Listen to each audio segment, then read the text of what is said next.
des femmes bâtiment ba na mu war a mel ak la ci war a nekk yépp concevoir nañ ko ba pare ba Serigne Moustapha ci boppam cheikh bi wan na ko donc muy loo xam ne keroog premier jour ñu dem ma seeti ko pour waxtaan ak moom mu génneel ma li nga xam ne moom la concevoir yëpp ci pratiquement 2 ans di ci liggéey ne ma président lii daal moom la moo taxoon ma bëgg a nekk président pour jëmmal lii ci Sénégal mu ne ma gars yi recalé nañ bi ma xoolee xool déglu la déglu ñëpp ma xam ne sama projet yii tu es le seul à pouvoir répondre muy ay projet wu milliards dollar en dollar loolu daal dama koy wax Cheikh ne ko yow sa projet buñ ko implémenté buñ ko defee ba pare ko jaratul sax ñuy Sénégal di politique wala ñuy def dara soxlaatul président de la République waa réew mi lañ doxalal seen bopp mu jël projet yooyu bu ko neexoon mu fii bu ko neexoon mu nëbb ko mais mu jël lépp ne ma mu ngi nii bu ngeen xoolee li nga xam ne moo ci nekk ci pour les villes religieuses mucc na ay bu ngeen xoolee li ci nekk ci infrastructure ci ay TGV ci ay yeneen ak yeneen ak yeneen bu leen ko bu ngeen gisee projet bi da ngeen xalaat ne yéen a ngi Dubaï wala yéen a ngi Émirats arabes unis wala yéen a ngi Saoudi te dërëmu Sénégal du dem ci implémenter projet yooyu su ngeen gisee ni nga xam ne noonu la ñu bëgg a transformer xar kanamu Ndakaaru ba ci géej gi di ngeen yéemu te loolu doomu Sénégal ko xalaat yëkkati jox ma ne ma président lii bëgg naa nga taxawu ko ba Sénégal yépp am ci amul fu des amul benn région bu des donc pour wax ni loolu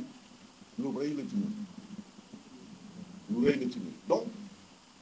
mooy fi nga xam ne yéene loolu mooy yéeneel réew parce que bu ko neexoon mu jaay projet boobu li mu ciy def noonu su ko neexoon mu jaay mën na ko jaay ay privé am ci xaalis bu bare def ci compte bancaire bi toog mais loolu yëpp lay ko dina ma am implémenté la xam gëm naa ne yaay nekk président du Sénégal te boo nekkee président yi nag donc pour wax ni exemple la bu ma doon joxe parce que c'est important donc pour wax ni Sénégal tey ñun ñëpp ñoo war a ànd defar ko wax naa ko man président de la République man rek man dong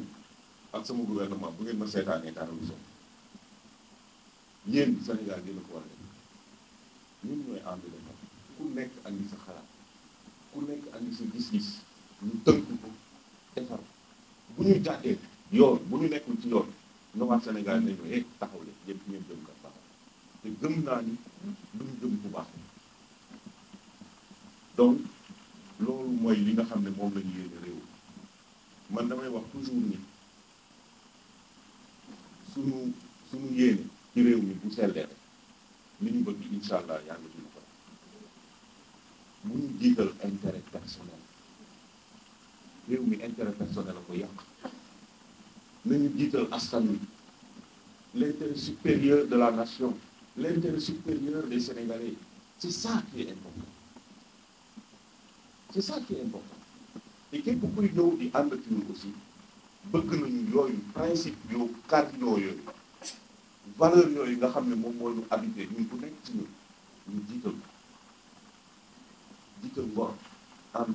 nawle kenn du nax sa morom loolu la ñu bëgg coalition bi noonu la ñu ko tëggee ci loolu la ñu bëgg te ñun ñëw seet ci ñun ñëpp xam nañ ne c'est des personnes de valeur ay kilifa lañu ay borom yu kàddu lañu démb suñu maam yi soxna si wax na ko sànq démb suñu maam yi daaw ñu bind di signé contrat dañuy waxante kàddu ku nekk nag ci ñoom sàmm sa kàddu ñun ci loolu la ñuy tënk loolu rek lañu bëgg a tënk donc ñuy sant ñëpp di gërëm ñëpp di leen wax ne am nañ mbégte liggéey baa ngi soog a commencé je pense que bul xeer wax na ko li am solo mooy le terrain ci campagne électorale la ñu nekk amatul nelaw démb ci guddi maa ngi kër Cheikh Alassane Sène ba 4 heures xaw ma 5 heures du matin daanaka lañ ko daa ko génn moom sax moomu ci dëkk ci suba 10 heures il était déjà là ñii ñëpp man ak ñoo ma nekkoon ba 4 heures du matin donc nelaw amatul li ñu bëgg taxawaay yoo koy joxe dama seeti benn falay terminé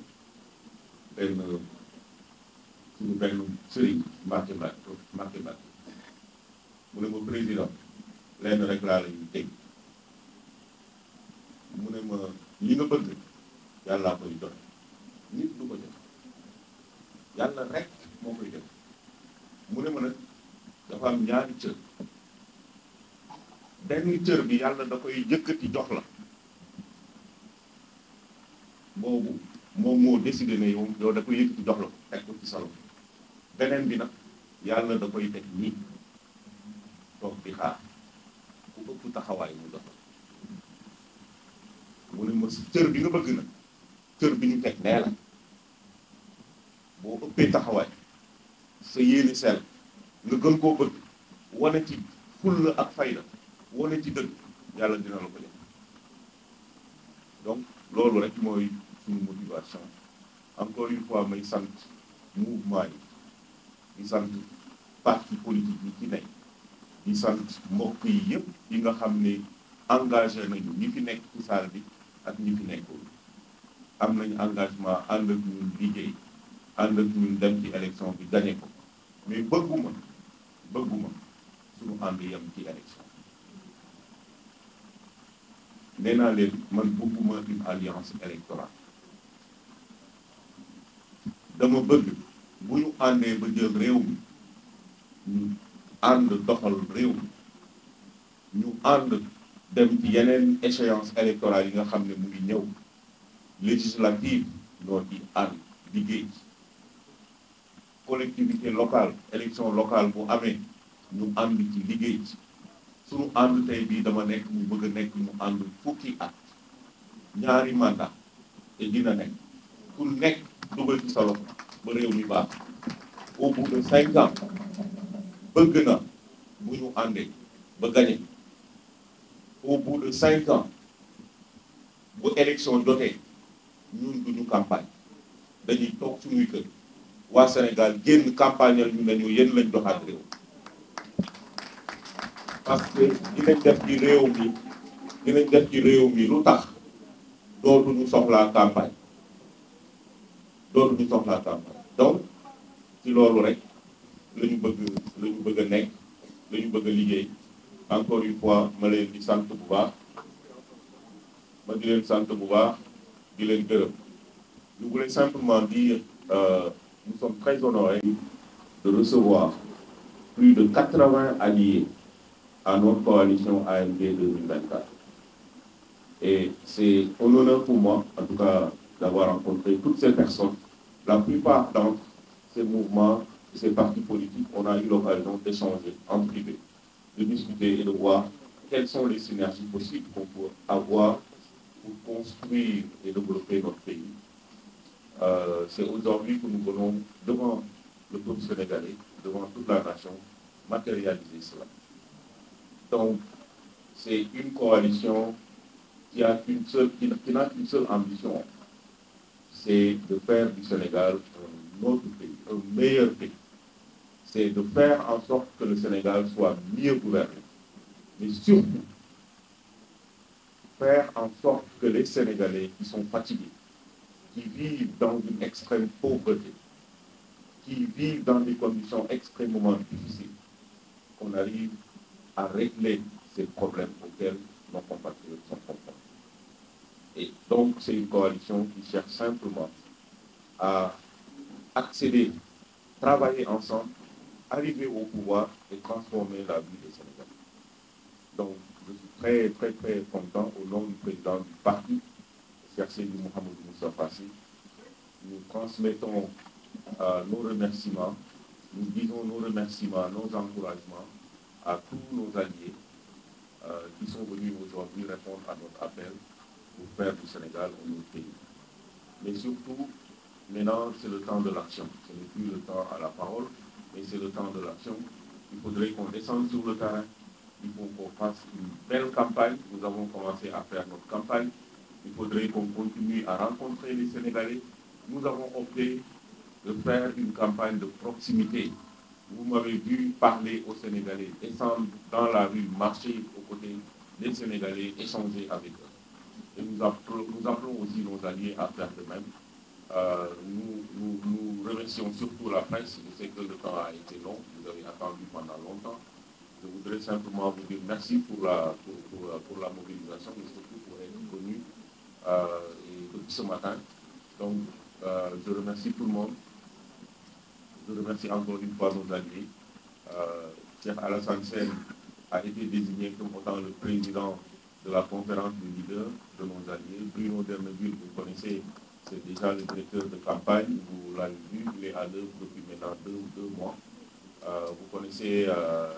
Cheikh Diagne, qui est le secrétaire général du parti. Mokhtar Cheikh Sarr, qui est aussi le chargé des alliés qui travaille avec tous les territoires.